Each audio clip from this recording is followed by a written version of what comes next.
For a long time, I thought my wife just worked too much. She was a flight attendant, and I used to be a pilot, so her constant absence always felt like part of the job, not a problem. Then one day I realized it wasn't hours missing from her schedule. It was entire days. And that was the first time I was genuinely scared for our marriage. The worst part is that I had real reasons to trust her. When you live inside aviation long enough, your sense of normal changes. Holidays move. Anniversaries get postponed. Dinner can turn into coffee at 11 at night, because that is the only hour both people are awake and in the same place. A 2-day trip becomes 3 because weather shifted somewhere 1,000 miles away. A crew gets reassigned. A layover stretches. A reserve day turns into work. A work day turns into a hotel. If you marry inside that world, you either learn to trust it or you go crazy. So I trusted it. That was how we met. I was still flying back then. She was a flight attendant. Younger, beautiful in a way that didn't need help. Sharp with people, quick on her feet. The kind of woman who could walk through an airport half asleep and still look like she belonged in it. We understood each other fast because we lived in the same strange rhythm. Bags half-packed. Sleep broken into pieces. Real life happening between flights instead of around them. By the time all of this happened, we had been married long enough to think we already knew who we were. We had 2 daughters. Our older one was 16 and already leaning out of the house emotionally, the way kids that age do. Still present, still ours, but with one foot already in her own future. Our younger one was 12 and different, more attached, more home-oriented. She cared who was there in the morning, who picked her up, whether the mood at dinner was normal. She noticed tension even when she didn't say anything. A lot of the day-to-day help came from my wife's mother. At the time, I thought that made us lucky. My mother-in-law was always available. If my wife got stuck on a trip, she could pick up the younger one. If I had students at the airfield, she could stay late. If plans changed last minute, she somehow always seemed to know before anyone had even properly explained them. Back then, I called that support. Looking back, I think I just didn't understand how involved she really was. A few years before I caught on to any of this, I got injured. It was not dramatic. No crash. No disaster. Nothing a stranger would hear and think. That sounds like the moment a life split in half. It was the quieter kind of ending. A specialist says one thing, another says something else. Then months pass, and you gradually realize you are no longer fighting to get your old life back. You are being gently moved toward a new one whether you want it or not. I couldn't keep flying commercially. I still worked. I moved into instruction. Small aircraft, private trainees, weekend flyers, agricultural prep, whatever paid. I was not sitting at home doing nothing. But I also was not the man I had been when I was flying bigger aircraft, wearing a different uniform, making better money, walking through airports like I still belonged to that version of myself. My life got smaller. My wife's didn't. And I don't think I understood how much that mattered to her. From my point of view, I was still working, still paying bills, still being a father, still doing everything I was supposed to do. From her point of view, I think something fundamental had shifted. Maybe it was status. Maybe it was money. Maybe it was just the fact that I was home more often, close enough to notice what I used to miss. Whatever it was, she never named it directly. It showed up in smaller ways. Her tone got colder. Her patience got shorter. There were no huge fights at first, just the kind of comments that don't sound like much until you hear enough of them. "You're home a lot now? You wouldn't really get how it works anymore." I'm too tired to explain everything. Everything turns into a discussion with you. On paper, those don't look like the language of betrayal. In a house, repeated often enough, they start to feel like the language of somebody already pulling away. I told myself she was stressed. I told myself I was more sensitive because of the injury. I told myself this was what happens when one person keeps moving and the other one suddenly has time to stand still and notice the distance. I did not think she was cheating. I thought our marriage was tired. That mattered, because if a marriage feels tired, you try to preserve it. If it feels poisoned, you start looking for the source. At that point, I still thought we were in the first category. Then July 7th came and went. Our anniversary. She said she was on a trip. I believed her because why wouldn't I? We had postponed things before. That was part of aviation life. I remember offering to do dinner the next night, and she told me she would be exhausted and had another early report after that anyway. It stung a little, sure, but not enough to make me suspicious. Missing a date because of work was normal in our world. A couple of months later, she left her email open on the laptop. I wasn't snooping. I needed the computer for a student handout, and her inbox was already there. A subject line caught my eye because it was familiar. A monthly flight and duty summary. The kind of report people in aviation stop noticing because they see so many of them. I clicked it out of habit. That was all. Then I saw the date. July 7th. July 7th. Our anniversary. And according to that report, she had not flown that day. I remember staring at that line longer than I should have. Not because it proved anything, but because my brain did not want to let it mean what it might mean. Aviation systems are messy. Reserve duty can look odd in reports.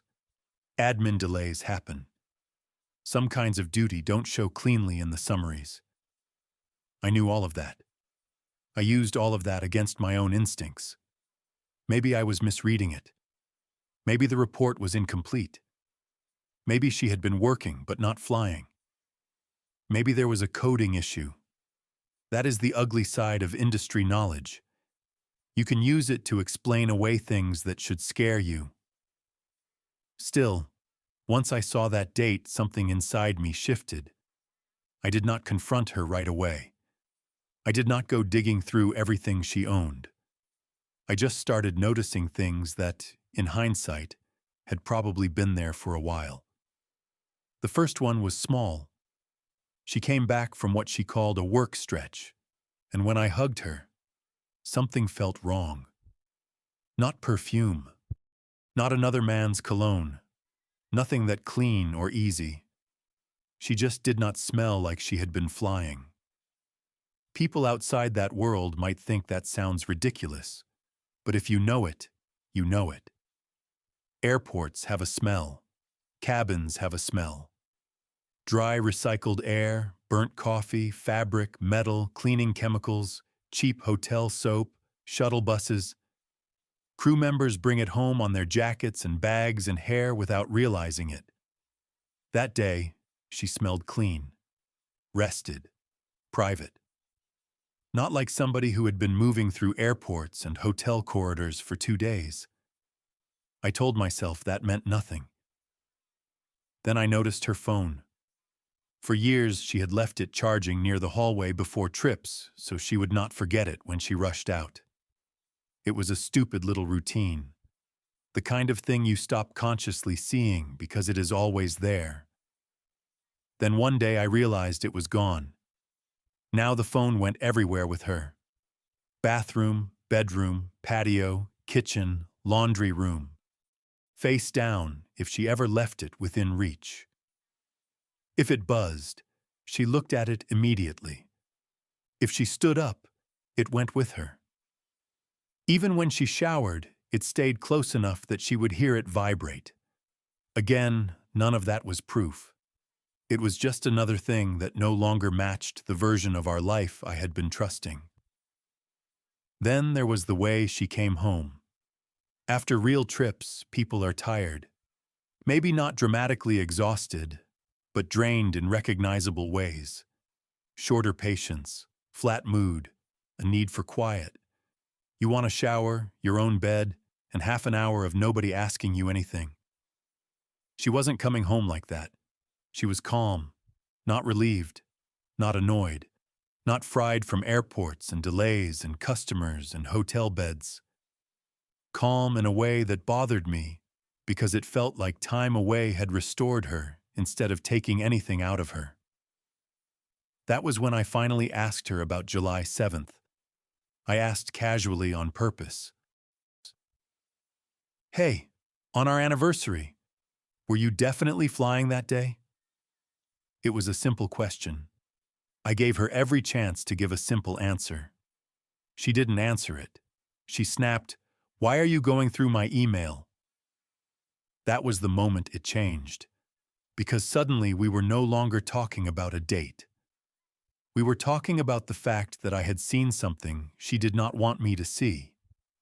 If there had been an easy explanation, she would have started there. She started with anger. After that, I stopped thinking like a husband for a while and started thinking like a pilot again. Not emotionally, logistically.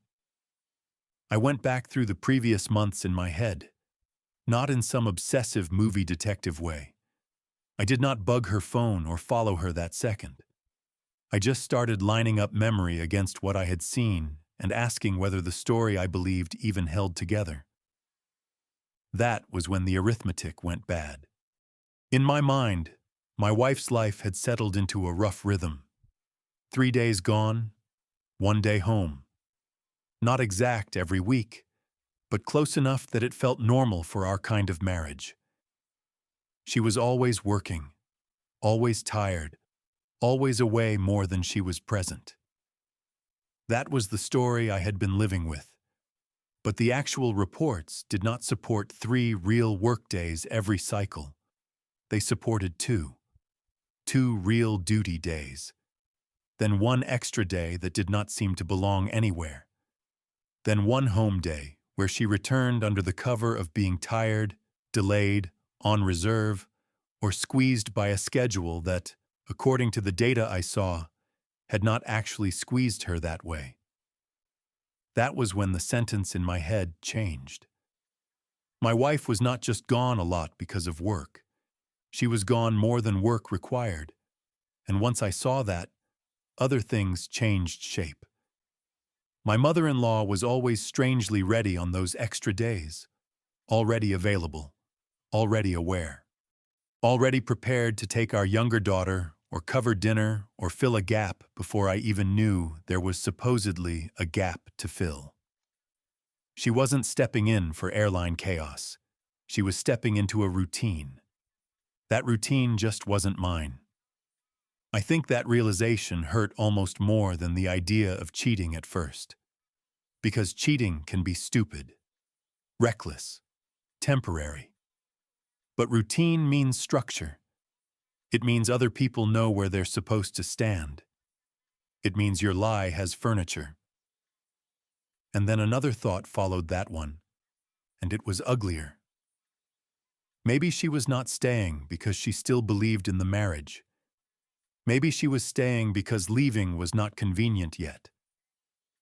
Our older daughter was 16. Our younger one was still 12, still home-centered, still the kind of kid who would feel a divorce in her bones even if nobody gave her details.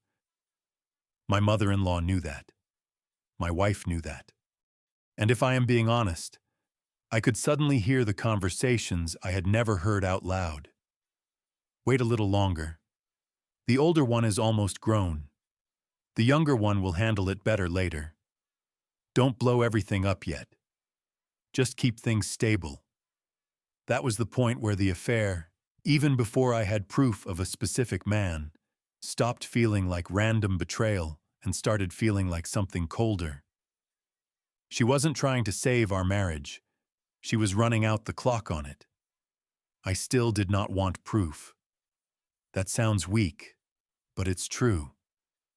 As long as you don't have proof, there is still a tiny, pathetic place inside you where the whole thing can be a misunderstanding. Once you have proof, your life rearranges itself whether you are ready or not. Then she told me she had another trip coming up. 3 days, she said. I asked what time she needed to be there. She told me without really looking up from her phone. I said, "I'll drive you." She answered too fast. "No, it's okay. I'll get an Uber." That stopped me. Because me driving her to the airport had never been unusual. We had done that for years. I had driven her.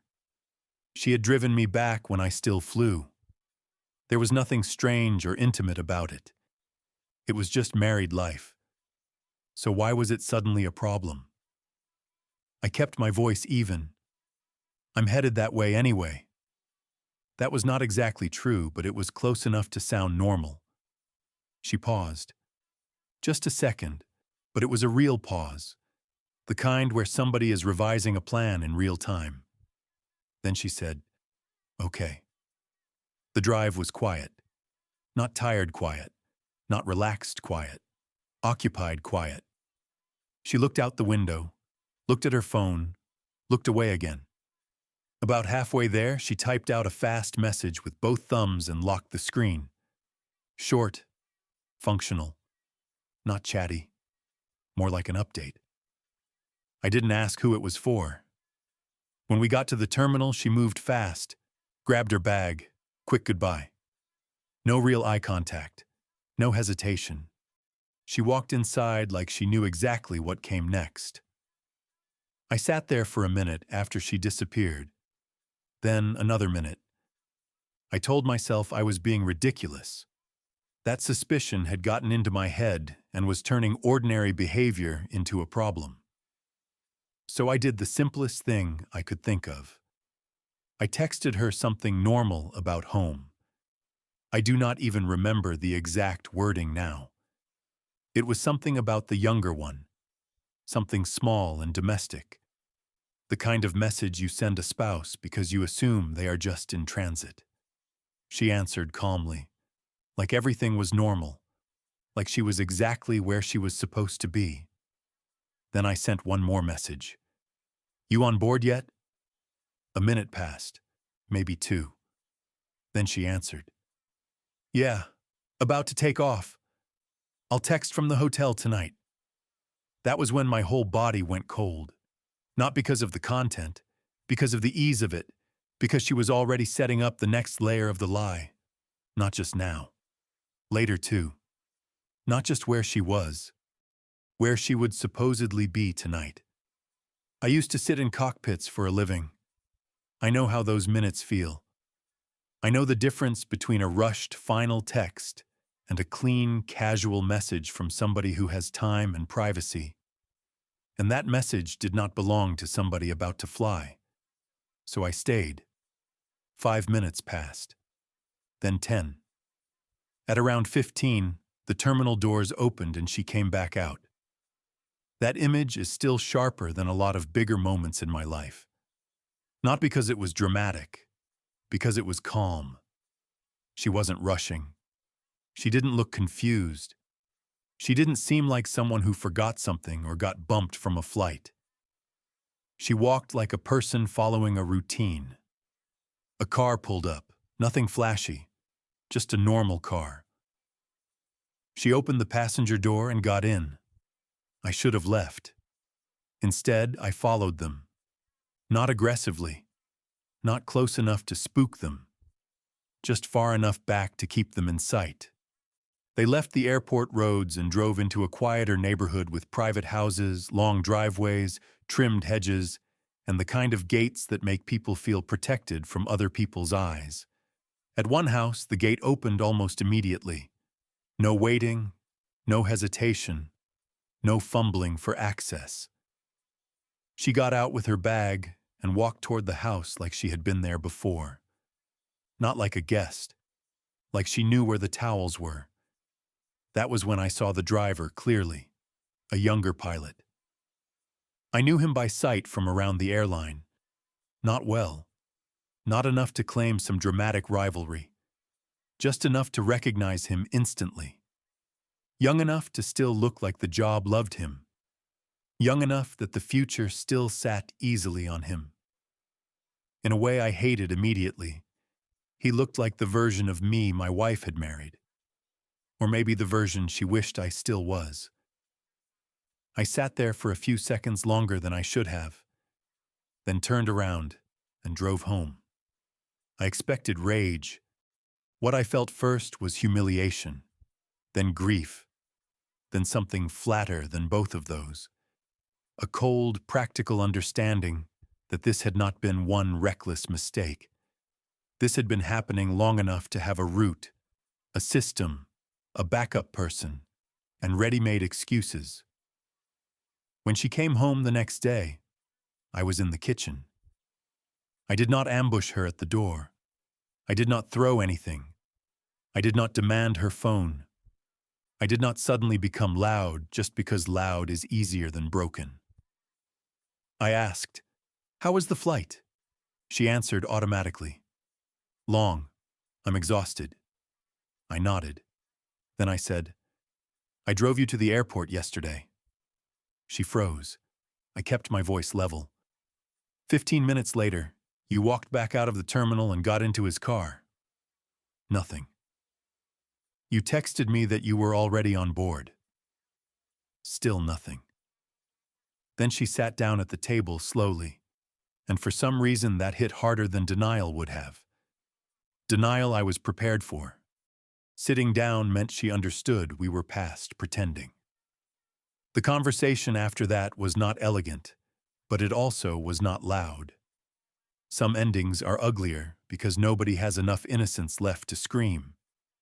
It had been going on for a while. Not one mistake. Not one stupid trip. Long enough that habits had formed. Long enough that the lies no longer sounded strange in her own mouth. Long enough that our anniversary was only one example, not the worst one. And yes, her mother knew. I asked that directly because by then I already knew the answer. My wife did not defend her. She barely defended herself. She said the sort of things people say when they have spent too long justifying themselves in private. That things between us had been bad for a long time. That after my injury, everything changed. That I was different. That she felt trapped. That she did not know how to leave without blowing up the girls' lives. And then she said the sentence that stayed with me more than almost anything else. I thought it would be easier when the kids were older. Not cruelly, not proudly, just tired. Honest in the worst possible way. That was the real knife. Because suddenly every extra month of marriage, every fake trip, every careful dinner, every time her mother stepped in to help, all of it changed meaning. She was not confused. She was not trying to fix us. She was waiting for a cleaner exit, running out the clock. At one point I asked whether she had ever planned to tell me, or whether I was just supposed to keep paying for and maintaining a marriage everyone else had quietly stopped believing in. She did not answer. That was answer enough. My mother-in-law's part in all of it almost got under my skin more than the younger pilot did. Not because I expected her to protect me over her daughter. I'm not that naive. But because she had sat in my house, eaten my food, looked me in the face, helped with my daughters, and treated this whole thing like a scheduling problem. At some point, my wife admitted her mother thought the younger pilot was closer to the life she still wanted. Closer to the life. That phrase stayed with me too, as if I had become some outdated version of a man who no longer matched what she thought her future should look like. We separated. Not with smashed dishes or police calls or performative speeches. Just the fast, exhausted kind of separation that happens when both people know the marriage ended long before the confrontation did. Our older daughter handled it the way a 16-year-old does, when she realizes adults have been staging reality around her for longer than she knew. She got angry, then sarcastic, then quiet, then eventually sad in a way that was harder to reach. Our younger one took it harder in the exact way I had feared, not with huge outbursts, with practical questions. Who was taking her to school? Was grandma still coming over? Was mom moving out?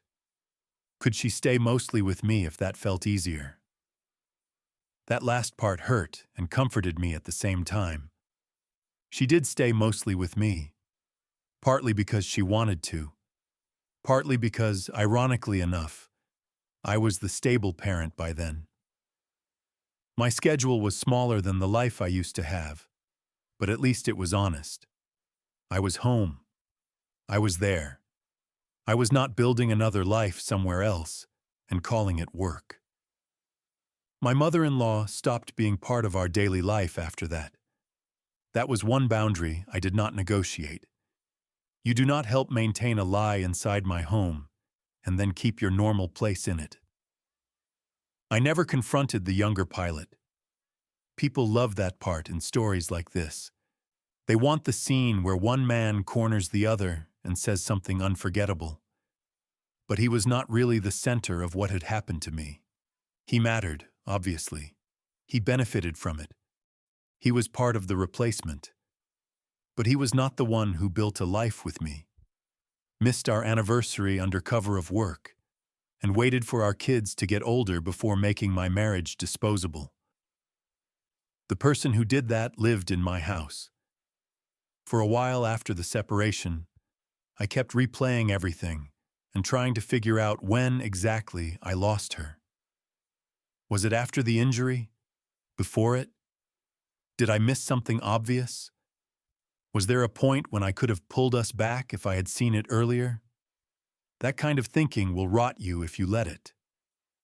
Eventually, I landed somewhere simpler and uglier. She had left emotionally before she left logistically. The affair did not destroy our marriage by itself. It filled the space where our marriage had already been hollowed out. That does not make it hurt less. It just makes it make sense. I still teach. I still spend too much time around little airfields, worn hangars, and men arguing about weather and maintenance, like those are the only subjects in life worth having opinions on. My world is smaller than I once thought it would be, but it is also quieter now, more honest. The house feels different, not healed in some neat movie way, just real. My younger daughter still yells for me from another room when she cannot find something that has been in the same place for years. My older one has softened with time in that way older kids sometimes do when anger stops being the only safe emotion. We have different routines now, less polished, more solid. And every now and then I still think about how long I mistook absence for work. That is the part I would warn people about, if warnings actually did anything. Not to become paranoid, not to turn into a detective, just not to let your own trust become the material somebody else uses to build a second life. For a long time, I thought the worst thing that ever happened to me was losing my career in the cockpit. I was wrong. The worst thing was realizing that while I was grieving that loss and trying to rebuild myself, my wife had already started building a life that worked better without me in it. And the cruelest part was how ordinary it all looked from the outside. Just a flight attendant with a busy schedule, a helpful mother, a husband who understood the industry, a family making it work.